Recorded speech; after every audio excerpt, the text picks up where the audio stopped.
Oh man, it's hot here in the UK at the time I'm filming. The last thing you think I'd be doing is wanting to go fishing. Fly fishing? For trout? Bright sun, blue sky, sweltering temperatures. Ha! He's never going to catch. Or is he? Stay tuned for some tips. And with those temperatures, I've come down here to Frensham Fishery. Why, you might ask yourself? No doubt you can hear that noise in the background. And that is because there's constantly moving water through these lakes.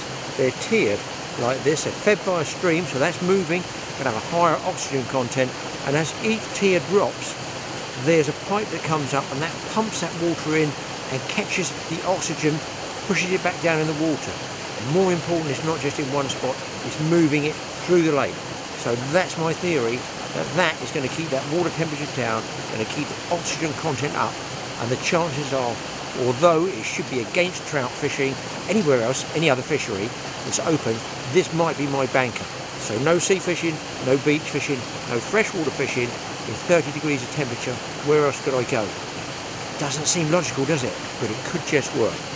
The other point is, all this woodland, all this canopy around us of vegetation, it's shielding a lot of the water from any sun that comes through. And those trout, they might be a touch lethargic, but nevertheless, there's a chance. I'm willing to take a chance on it. Let's get cracking and see if there's anything that's going to bite.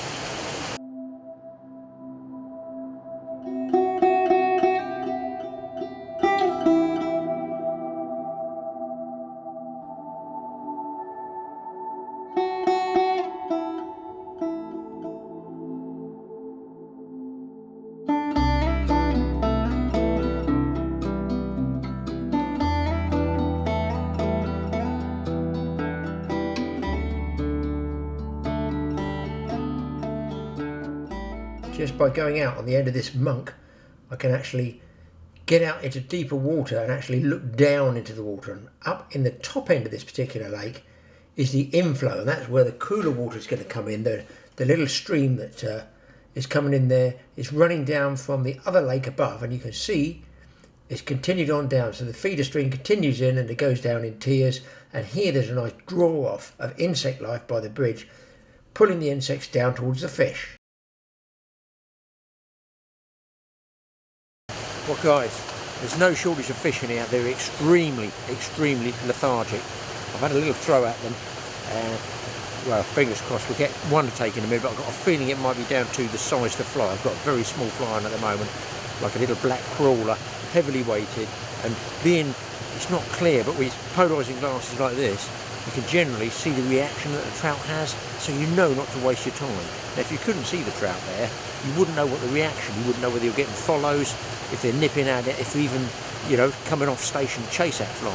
But when you can see the fly in the water or the trout moving, it saves you a lot of time fishing for sure. So I'm going to keep on moving around. You can see here, I've gone right up near the pipe itself, because that's where the greatest oxygen content is going to be. It's going to be where most of the bubbles come. They can be actually underneath, right underneath that pipe. You can see overhanging there, or they can be slightly back to what we call the tail of the pool. Now I'm looking up behind me trying to get that angle right so that I can put the fly and cast it between a gap in the bushes using backhanded casting, and I'm going to drop the fly on the back cast over on the far side, just there. I mend the line of the current, you let the fly sink, probably take a second or 2 seconds, it might be a bit longer if there's faster water in that current, and then twitch it back and see if I can induce a take. And that's very often where trout will lie, just absolutely on the back edge of that water. If there's anywhere worth trying, it's where this oxygen is going through, because yeah, it's great to breathe in for the fish, and it's nice and cool as well. Fish on, guys. Up by that waterfall, he's brought me right back into the lake. Oh, he's over far side. Really close to the snags. I think he might be getting me in them if I'm not careful.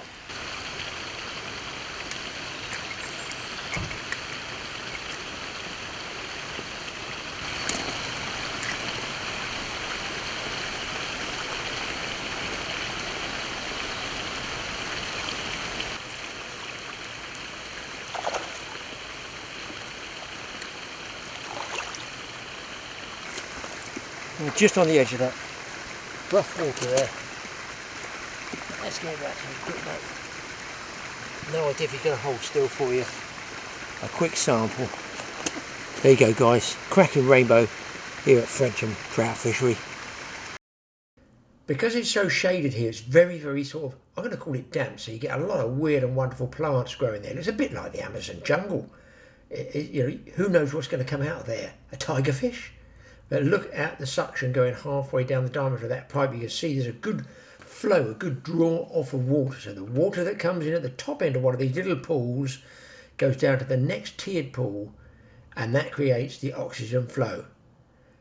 Anywhere under those trees is worth a cast, again, because it's deeper under the bank and the fish will lay up there or even cruise around.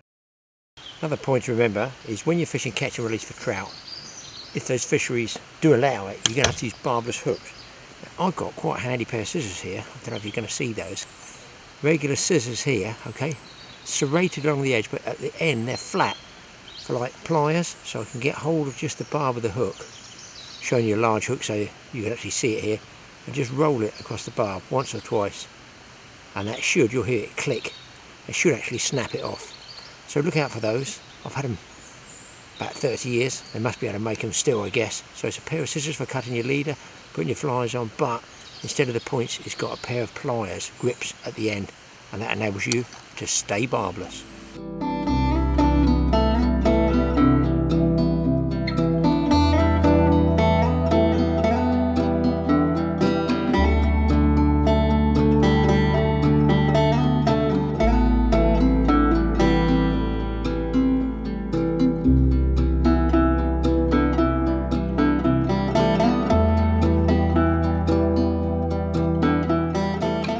Here you can see, without a polarising lens, a fish just lying on station in the water.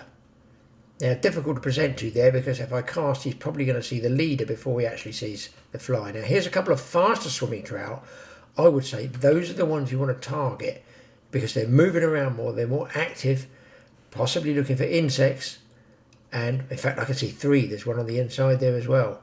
So it doesn't hurt to go around and just have a good old look about the lakes first, because you can either go looking for the fish or you can stand still and see what comes through your field of vision. There could very often be a fish that catches your eye with a movement moving through your vision. If you're a fish moving there, look, just see the ring it's making is taking a fly off the surface. They could be taking nymphs, which are emerging insects just underneath the surface. You've got to keep moving and looking in hot weather. You don't know where the fish are going to be. One place is going to be for sure where it's cooler, where it's shadier, and where there's more oxygen.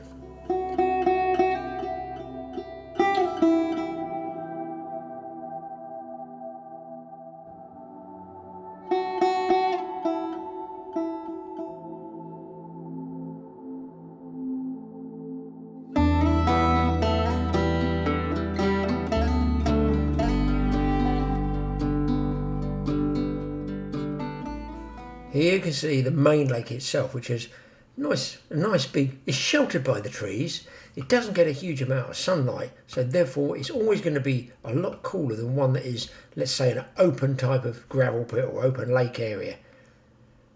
Work every nook and cranny, and there we go, just under those bushes, like I told you, there's a fish.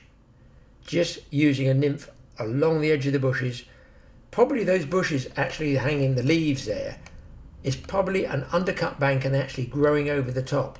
So the fish are going to be taking insects, what we call terrestrial insects. They're ones that actually don't hatch in the water. They're ones that are in the trees, in the bushes, on flowers, and for whatever reason, it could be the wind, they get blown onto the surface of the water. They start struggling. The vibrations sent out by those insects' wings and legs trying to get off attracts the trout, and they will feed on them. So don't neglect terrestrials, fall-offs, basically I call them fall-offs. They come off of the vegetation onto the water. This one could, however, have taken an insect hatching out, rising from the lake bed. It hatches out on the surface, flies away, does its mating thing, comes back, lays eggs, and there you have the whole cycle of the insect, and the trout soon learn to capitalise on them. Wow, this is a real pretty one. This has got a very, very bright cheek to it.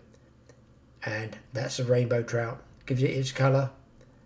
Look at the cheek on that there, beautiful colour, splash, out of the hand, away it goes. Now generally you release fish in the net, but I did ask the owner, I'm trying to make the film for them, am I okay just to show them 5 seconds to the camera, and that was okay. But generally try and unhook them, release them in the water if you can. If it is catch and release indeed, check all the rules on all fisheries. There are not a huge number of fisheries that trout allow you to catch and release trout, or you can just wet your hand, just hold the trout, and even this one, look, it's going to shake off the hook in a minute. I know, because I've edited the film. Put him up the right way, away he goes. I personally wish there was more catch and release trout fishing, because I don't eat that much trout anyway. In fact, I rarely eat the trout, but it's just as well, because I'd have far too many to eat. Look at the number I'm getting now, because I'm getting in the zone, I'm getting the right sinking depth of that nymph, and I'm being able to target the fish in the shadier areas. That's my belief anyway.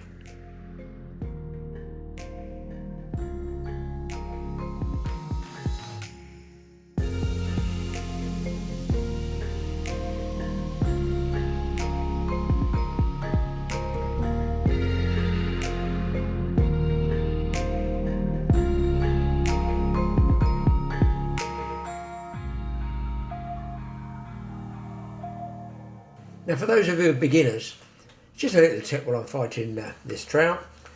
Whichever way the trout's pulling, it doesn't apply to trout, it applies to all fish. Pull the other direction. Don't sort of pull in the same direction the fish is going, because you're almost helping them along, aren't you?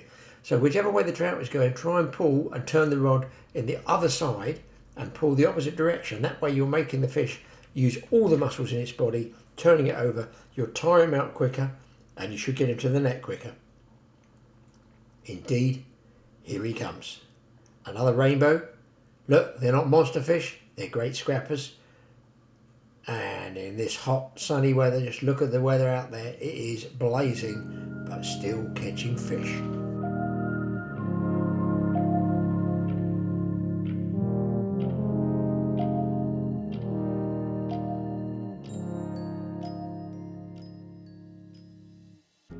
Well, there you go. I've had a great afternoon's fishing here at Frensham.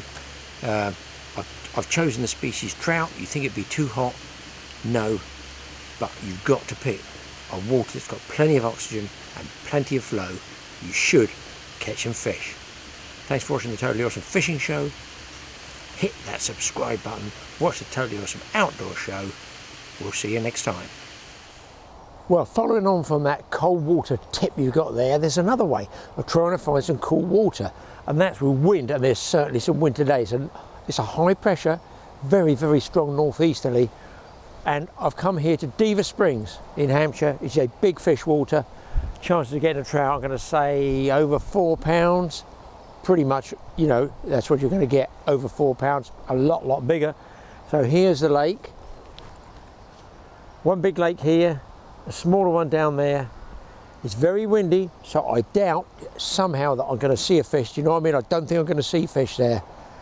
Won't be able to spot them. I've got my polarizing glasses on. I'm going to get a peak cap. I'm going to put the head cam on so you guys can see what I'm doing, hopefully at all times. And I'm hoping that the wind here has oxygenated the water and got those fish a little bit sparked up. It's better than going somewhere that's dead still and flat. In hot weather, you've got to go for every chance you can. Every little tip counts. Let's get out there, boys. Right, I've got just a regular landing net here. I've got, just so you can see it, I've got a super lodge here. In case you want to look over, there's a lovely lodge, a gutting and weighing room, drinks facilities in there. You've got toilets in there, the offices in there, flies are in there if you want them. I am going to be using my trusty rod and reel. I'll tell you what this one is if I can read it. Normally I can never read these things. It is a Penn Gold Medal IMS 6796 graphite. Anyway, it's 9'6" long. It's an American one, and it throws a number 7 line, which, as you can see, is all I'm going to want here. I use it all the time.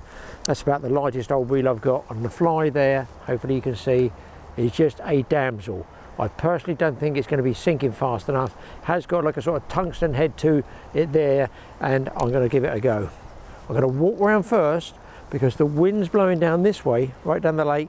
I could pick a fish out. If I am going to see anything down here, all the insect life would have been blowing down there. So I'm going to look there first. I'm going to look in the margins as well. So the only place I can pick visually a fish up is just looking along these margins. One tip I want to give you is that bank over there, you could find a little bit of slack area if you wanted to spot fish. And also those trees shield the wind up there. You can see there's a bit of shelter there. And also the sun is behind me. It's going to be a tough one, boys. I'm looking for one fish, maybe two.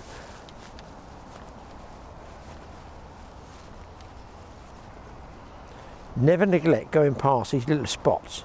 Now, I know you would think you couldn't fly fish there because your fly is going to catch on that weed. Fair enough, but you can still blip a fly in there. You can still drop a fly, bring it up like vertically in front of a trout and still get a take. Because there's a whole different ball game between fly fishing, casting out a long way, and actually fishing. Two things I think are worlds apart. Sometimes when I'm walking, I'm very, very impatient. I keep walking too fast. Very often when it's tough to see fish visually, it might pay you just to stand still for a while, and you can get fish moving in towards you. You could actually see something come into your field of vision rather than go looking for it all the time. Now I know somebody's fishing here, look. See where it's been trodden down? Just there. Watch me fall in the water. So I feel somebody has seen a trout in there previously, moving around there. I'll keep working my way around the margins. Well, at the moment there's not one other angler on this lake. They probably don't like the wind, casting in the wind. I would probably, as a right-handed caster, like the wind on my left-hand shoulder. And I'm walking and looking, and I can't see anything, but I'm not surprised. There's slight smokiness in the water, which you get in the summer. But I always feel it's worth a walk around first. So there's a nice deep area here. I can see a patch of weed further out there. We're just going to keep working around these margins, having a look. Now up here, under this willow, I'm just slightly very much off the wind. It's in my face here, you can probably hear in the microphone. It's trodden down there, so somebody's obviously seen a big fish down here. I'm trying to drop a fly to it. That's a lot deeper than you think down there. One, not to take a step too far. So what I'm going to do is walk around both lakes first, just to check out, see if I'm not walking past something, and then probably go on the banks over there with the wind slightly off my back shoulder and fish a long line out and fish it slow. I think fishing slow. If I see a big single fish, I will cast for it. There's one. How fast is that one moving? Where'd he go? Where'd he go? Where'd he go? Now, bigger fish tend to patrol a bit. I'm just going to flick the fly in there and try and gauge how fast that's sinking. Okay, it gets down in about 3 seconds to his depth. You've got to allow for the sinking time of the fly going down, because the fish are going to be deeper than you think they are. Now I've lost track of that one. It's going to be very tough spotting individual fish. Oh, just seen a fish swirl. I don't know if you can see that ring through there, that circle, and I'm using, yes, I can see a shape. I'm going to put the net there. I don't know which side of the tree this trout's going to show up, but there is a trout there. I just got enough to get around that. A ping, what they call a ping cast. I might be able to get that. I need to see the fish again, and I've lost. There he is. He's down if I keep dead still there, but he has also, oh, there's a bigger fish moved there. I think he's out there somewhere. Very, very tough to see.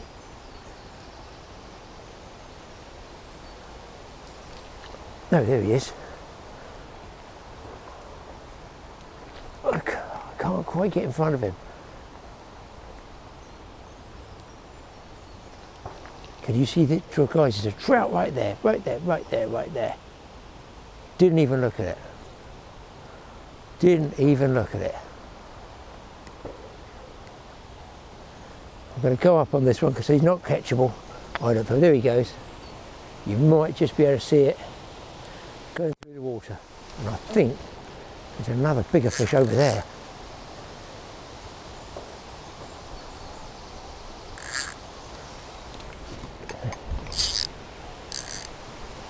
Well, there's 2 or 3 I've cast at, people. There's one right down here. There's some big fish down there, but they are not looking at all. Not looking at all. Now you have to ask yourself, do you make a change of fly?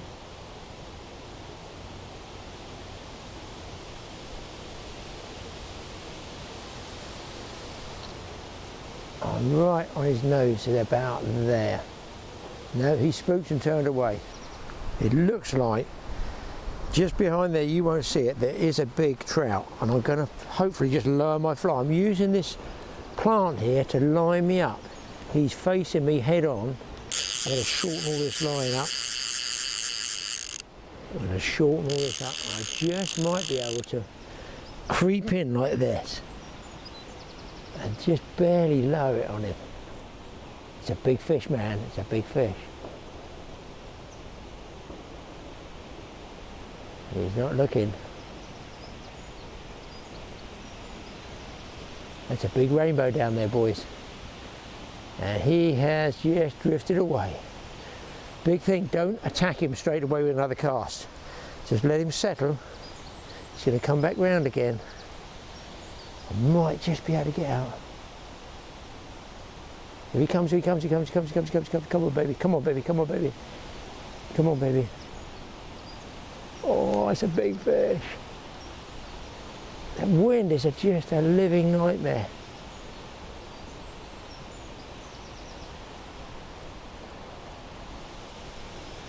I just cannot see quite the depth of the fly in relation to where the trout is. But just remember, that's a mark that he likes that little spot there. Oh, he's still there. I just can't quite get. I think I see him.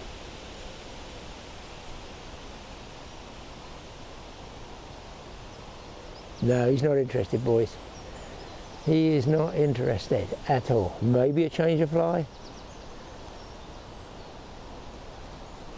I've got the damsel on. Just because it's greeny coloured water and a damsel fly. He is way deep. I'm just going to leave the camera running because it's a big fish. Now he's spooky. Now there's a, well, you might not be able to see it, guys, but there's a sort of clump of weed there, slightly on the left hand side of where that line went, and you might be able to see it. It's very, very shallow. Just in there, there's a channel that I'm pointing out, and the fish will come around between the margin and that weed bed. They just feel happy there. Of course, they could swim over the top of the weed bed. They're perfectly able to, but they just feel, I feel, a bit constrained by that shallow depth. It's just a natural thing. They want to be protected from aerial predators and the like, and it's in their instinct, it's in their DNA. But if you find a channel or a deeper area, even if it's between 2 weed beds, don't neglect trying to put the fly through there. And make sure that you're keeping in contact with the fly line in as direct line as possible, straight down the rod top, straight down, so when you pull with your left hand, you're pulling directly onto that fly, onto that trout, getting the hook set. That's what it's all about. Boom, there we go. That was almost about getting ready to lift off for another cast.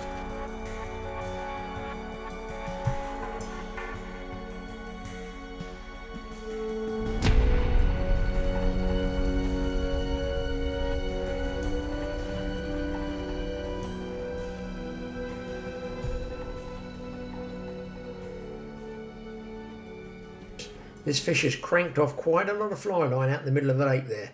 So you're going to wind and try and get it in, but don't haul it too hard and use that rod as a buffer. It's just, if you can think of a sort of a spring, the actual rod blank is a spring, and on my small little finger you can see I'm rim controlling that spool, letting it go under pressure. Then I wind back in again, ease the fish in using the bend of the rod as a shock absorber, and don't forget, when the fish gets really close like this, there's no other stretch. There's no stretch in the fly leader. There is no stretch in the fly line itself. It's too thick. So From here on in, it's very easy to shock or bust a fish off. Just take your time, try and maintain an even rod pressure. It applies to all fish, doesn't just apply to trout. Now look, this fish is pouring line out again. If I'd have clamped down on that, I probably would have broken the leader. So just take your time, let them fight on the surface if they want to fight. Now if they do this scrappy surface fighting, there's every chance with one of those violent head shakes that they could ping the hook out. And folks, I can't help you on that one. That is just the way fishing is, trout or otherwise. If you think hooks ping out of trout, you ought to try fly fishing for tarpon. It can drive you to distraction.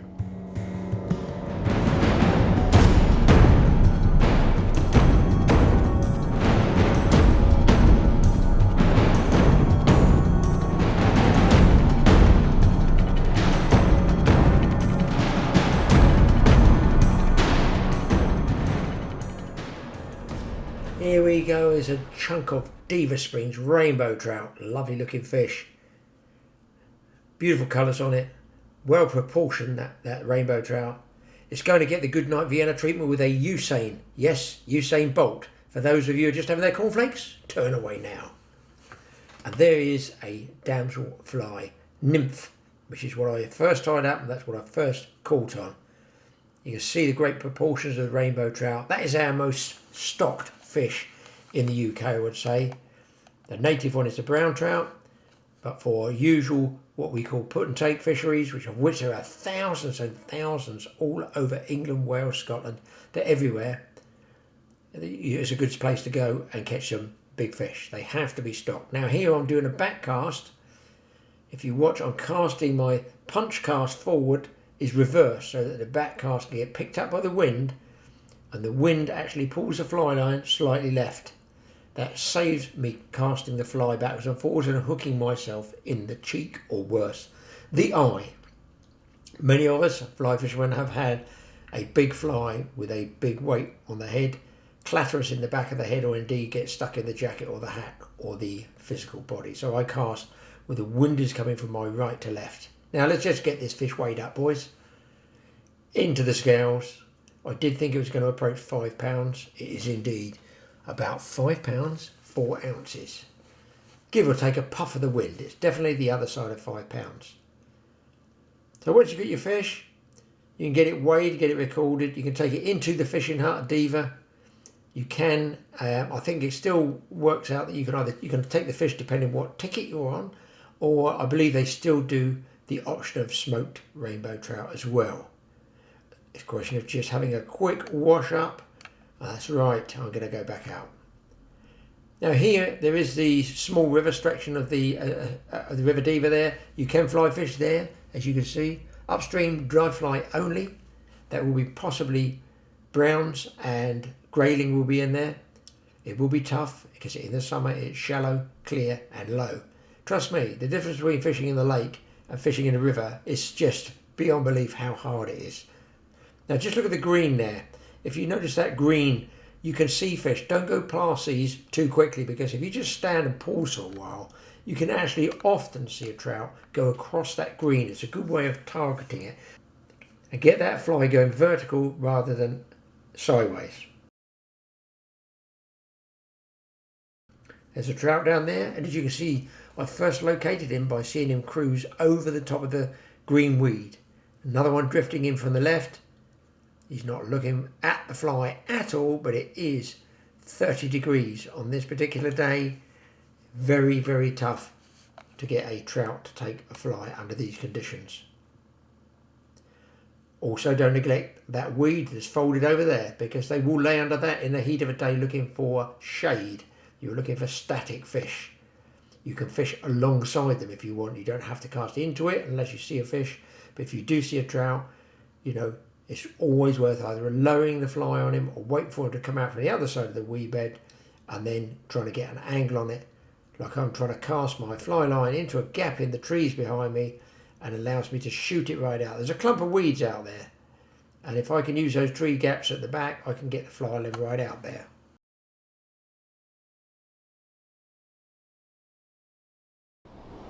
He's trying, can you see I'm sort of pulsing it there? Let's bring it right up near the surface. I'm trying to pulse it like this and just move it and twitch it. When it goes like this zoning, it zones out. Can you see it just zones out? It's gone. It does nothing. Look. Let's lay it down there for you. Going through the water does nothing.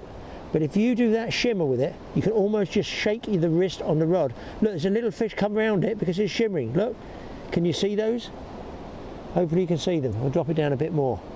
As you pulse it, it makes all those little fibres catch the sunlight and sparkle. Static, look, just pulls through the water, nothing. But this little tiny little tweaking like this, just tweak almost quivering it on the spot, can actually drive the fish nuts. Now boys, there's a big trout. I mean a big trout in front of me, just off the rod top. Watch him accelerate. Watch him accelerate. There, boom. All it takes, and all I saw then, was the fins of that trout react to the pulsing of the fibres of that little tinsel flash. Clear your fly line and get it away from your feet and onto the reel as soon as you can, because you might have to move position. Don't go walking around with a fly line all around your legs, around, you know, bits of bushes, bits of bankside vegetation, because if that trout suddenly decides to take off, and this one's emptying the spool as it disappears to pastures new, if you're standing on it, it pulls the rod down, it will be all over by the shouting in a millisecond. So clear that line first. Now I'm trying to move across, get the net, and just get to more of an open area, because I don't want to get the tip of the rod caught in the bushes or the trees that I was fishing under. Going to speed wind here to catch up with the trout. By the way guys, the microphone lead broke on me, which is why I'm doing a voiceover here. And it was very windy on the day, doesn't look it. You see this guy scrapping away. And just keep that pressure on. Don't keep the rod pointed too much at the fish. You'll get more power from a fishing rod by having it lower, but you'll get more of a safety factor in the bend if you keep a sort of 90-degree hold on the fish. Slide it into the net. Get in, get in, get in, get in. Is it in? Is it in? Oh, it's in okay.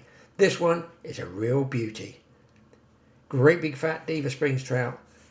They grow way bigger than this, but on a tough summer's day, boy, I was certainly pleased to get it.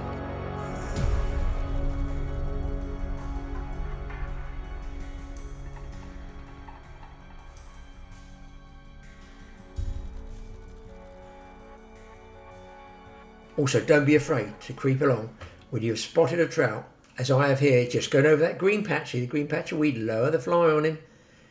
You'll know within about 2 to 3 seconds if he's going to show any interest. If he's not, don't keep crashing at him. Get in front of him. You do not want to cast the leader across his back. So I'm in front of the fish, and I'm just lowering the fly down in amongst that drifting rubbish there, and just swinging it out and see if I can get a reaction from him. Nothing that time. So I think, do you know what, boys? It's time to get back to that weighing station and see what this big bad boy, this big puppy, is going to weigh when I get him on the scales. I originally had him down as about 7 pounds. Indeed, it looks like to me, you call it, boys, it might be a tad over, it might be exactly 8 pounds and half an ounce, and I'll settle for the half an ounce every day. Spanking great big trout on a tough day. He goes into chewing the other one, and look at the other one, 5 pound whatever it was, 4, and see the difference between that and this big boy. 2 fish just laying there, and not taking. I think it's starting to build up and getting the heat in the water, and they're just getting very lethargic.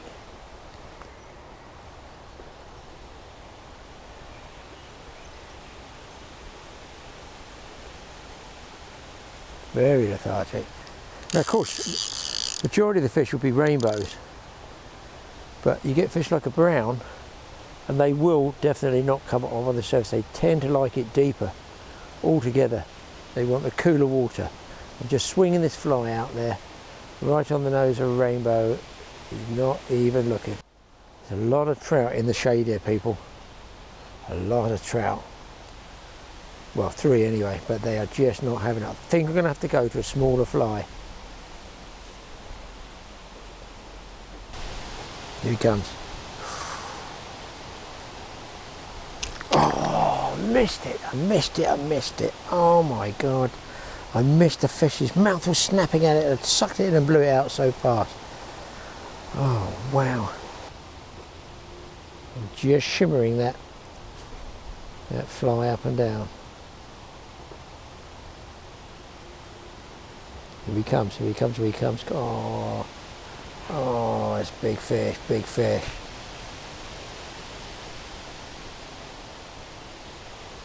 It's just down there, people. I don't think you'll see it with this camera. Now, when fish get hard, I can use what's called a when all else fails. Can you see that? If I come up to the sky there, it's just this tassel, a little tag there, and there's wire all around here. So because it doesn't have a big dressing, it doesn't drag through the water. It should go down quite well. So we're going to give this one a try. We're going to give this one a try because there's several fish moving down here. Some of them quite slowly, and one actually took the last fly in and spat it out. So I'm going to change over and give this one a go. And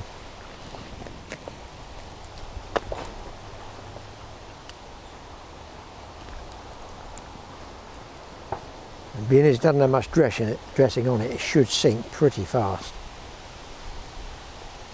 The only other fly I've got is called a pearly daddy.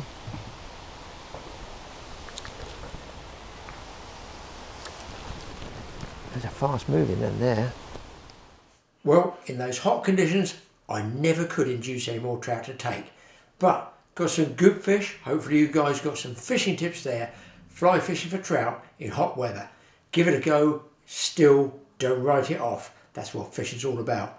We'll see you guys next time. Don't forget to hit the subscribe button. Don't forget the little tinkly bell, give you a notification of when our films come up.